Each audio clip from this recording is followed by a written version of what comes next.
Sahabat Indonesia Nusantara Raya, nampaknya yang namanya korupsi, kolusi, dan nepotisme ini sangat-sangat sulit dihilangkan di Indonesia ya. Bahkan Presiden Republik Indonesia ke-8 Prabowo ini juga sempat menyampaikan di tambang timah ilegal, jadi kasus tambang timah ilegal di Pulau Bangka Belitung itu ternyata melibatkan oknum ya. Oknum itu artinya para pejabat tinggi, baik itu dari institusi militer maupun dari pejabat institusi sipil ya. Dan itu sangat-sangat merugikan negara secara ekonomi. Bahkan jumlahnya ratusan triliun. Itu pun berlangsung sudah 2 dekade ya. Jadi benar-benar sangat-sangat merusak dan juga merugikan masyarakat, negara dan bangsa Indonesia. Oke, kita simak dulu ya apa yang disampaikan oleh Presiden Republik Indonesia, Bapak Prabowo Subianto terkait dengan keterlibatan para pejabat tinggi dalam KKN, korupsi, korupsi, dan nepotisme terhadap tambang timah yang ada di Pulau Bangka dan Belitung. Penyelundupan ini mengakibatkan kerugian besar bagi ekonomi kita. Ya. Penyelundupan contoh dari Bangka, penyelundupan timah yang sudah berjalan cukup lama. Saya juga dapat laporan dari penegak hukum, dari TNI sendiri melaporkan ada pejabat-pejabat, ada petugas-petugas TNI yang terlibat. Dapat laporan juga petugas-petugas Polri terlibat. Dan beberapa instansi, ini benar-benar saya berharap Panglima TNI dan Kapolri benar-benar menindak aparat-aparatnya yang melindungi. Tak hanya menimbulkan kerugian dari sisi hilangnya potensi pendapatan negara, praktik penambangan secara ugal-ugalan dan tidak berizin ini disebut menjadi salah satu penyebab bencana hidrometeorologi yang terjadi di wilayah utara Sumatera. Ya, jadi memang seperti yang disampaikan Pak Prabowo Subianto, Presiden Republik Indonesia, bahwa memang ada keterlibatan oknum ya. Oknum itu artinya orang yang memang punya jabatan di pemerintahan tetapi justru malah bekerja tidak untuk pemerintah tetapi untuk kepentingan pribadi. Nah, ini yang jadi masalah seperti disampaikan Pak Presiden Republik Indonesia, Bapak Prabowo Subianto. Nah, karena itu menurut Anda apakah memang harus dilakukan sesegera mungkin ya? Jadi undang-undang perampasan aset ini harus segera disahkan supaya pihak terkait, apakah itu KPK, apakah itu kejaksaan, supaya bisa melakukan perampasan aset para koruptor, mereka yang terlibat korupsi, kolusi, dan nepotisme itu. Karena memang sangat-sangat merugikan. Bayangkan, bisa diartikan sejak reformasi 1998 yang namanya KKN itu bukan malah turun, justru malah semakin terang-terangan dan sangat merugikan masyarakat ataupun bangsa dan negara ya. Nah, sebagai satu contoh ini adalah kasus tambang ilegal yang ada di Pulau Bangka Belitung, tambang timah ilegal. Apa artinya? Ya artinya kekayaan timah kita itu ditambang secara ilegal untuk kepentingan mereka sendiri, oknum-oknum itu yang jadi harta kekayaan pribadi. Padahal itu adalah milik bangsa, milik masyarakat, milik negara, tapi diambil semuanya dan jadi harta pribadi. Ini kan sangat-sangat menyakitkan dan sangat melukai hati masyarakat bangsa Indonesia. Jumlahnya ratusan triliun. Nah, menjadi menarik supaya DPR ini segera mensahkan undang-undang perampasan aset ya. Bahkan ini kan sudah mulai 2008 digagas semacam itu, tapi sampai sekarang sudah 2 dekade juga tidak juga disahkan. Nah, ada apa sebenarnya? Apakah memang tidak berani atau bagaimana gitu ya? Ini jadi satu catatan tersendiri untuk kita. Iya, kasus tambang timah ilegal ini datanya sungguh sangat menjengkelkan karena betapa banyaknya yang diambil secara ilegal kemudian dijual ke luar negeri untuk kepentingan mengkaya diri sendiri gitu ya, memperkaya diri sendiri.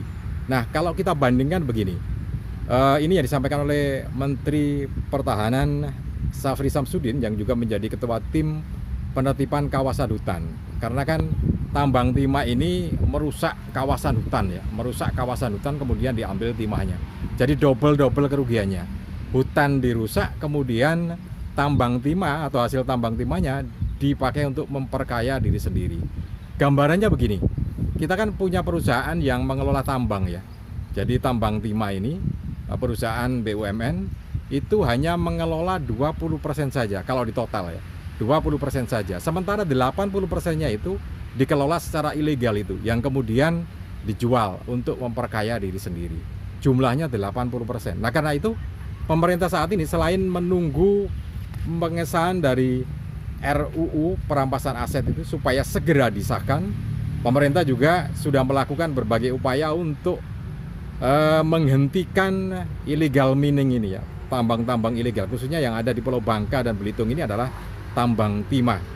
Jadi melalui tim penertiban kawasan hutan itu, mereka atau tim ini melakukan penyitaan. Jadi ada puluhan alat berat yang berhasil disita dari kawasan tambang timah ilegal di Pulau Bangka Belitung ini ya, disita oleh pemerintah dan berhenti mereka dan ditangkap langsung oleh tim penertiban kawasan hutan PKH. Jadi seperti yang disampaikan oleh Menteri Pertahanan Syafri Samsudin yang juga menjadi ketua tim PKH ini, selain melakukan penangkapan terhadap mereka yang melakukan penambangan ilegal, juga melakukan latihan bersama, latihan gabungan ya, Angkatan Laut, kemudian Angkatan Darat dan juga Angkatan Udara untuk melakukan penertiban kawasan hutan ini dari penambang-penambang ilegal ini. Jadi ini yang dilakukan oleh pemerintah sambil menunggu RUU perampasan aset ini segera disahkan oleh pemerintah. Ya teman-teman, terkait dengan apa yang dilakukan oleh tim penertiban kawasan hutan yang dipimpin oleh Syafri Samsudin, Menteri Pertahanan. Oke, langsung saja kita simak apa yang disampaikan oleh Syafri Samsudin, Menteri Pertahanan ketika melakukan penertiban kawasan hutan di Bangka Belitung dan juga pada waktu melakukan latihan gabungan. Kita menemukan beberapa kegiatan-kegiatan ilegal yang mengarah kepada pelanggaran hukum yang akan kita tindaklanjuti baik secara hukum maupun secara administrasi. Tak jauh dari lokasi pertama, pesawat F-16 menghancurkan tambang ilegal di desa lain. Latihan TNI terintegrasi pun digelar untuk memperkuat peran TNI, khususnya di wilayah konflik kepentingan kawasan hutan dan pertambangan, karena tugas menyelamatkan lingkungan dan uang negara masih panjang. Jadi nampaknya memang benar apa yang disampaikan oleh Syafri Samsudin beberapa waktu yang lalu di wilayah Sulawesi ya, terkait dengan bandara salah satu perusahaan atau kawasan industri sana, adanya negara dalam negara. Nah, ini memang benar-benar bukti yang terjadi di kawasan Pulau Bangka Belitung di tambang timah. Ini real negara di dalam negara karena banyaknya tambang timah ilegal ini yang dilakukan oleh oknum, kemudian juga oleh orang-orang yang tidak bertanggung jawab ini, memperkaya diri sendiri dengan melakukan eksplorasi terhadap tambang timah. Bayangkan, dari 100% yang dikelola secara resmi oleh perusahaan BUMN hanya 20%-nya saja, sementara yang 80%-nya ini dikuasai oleh para penambang-penambang atau korporasi-korporasi yang melakukan tambang secara ilegal ini ya. Jadi ini menunjukkan apa yang disampaikan oleh Syafri Samsudin, Menteri Pertahanan, adalah benar-benar real terjadi di tengah-tengah negara kita, negara di dalam negara atau republik di dalam republik. Nah, karena itu dengan aksi tim penertiban kawasan hutan ini diharapkan nanti pengelolaan tambang timah ini akan kembali pulih seperti sebelumnya. Artinya, kalau sekarang hanya 20% yang dikelola secara resmi dan masuk dalam keuangan negara, diharapkan tahun depan sudah naik 3 atau 4 kali lipat. Artinya ya maksimal 80% itu bisa diambil alih oleh negara secara langsung dan keuangannya masuk ke negara.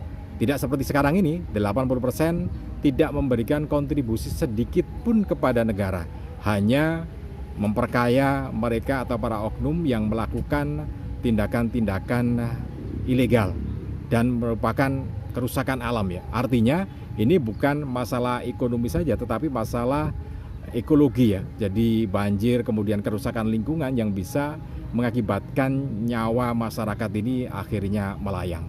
Nah, diharapkan nanti di tahun 2026 ini nanti akan bisa lebih tertib lagi dan bisa memberikan dampak ekonomi yang lebih baik lagi terhadap kondisi negara kita.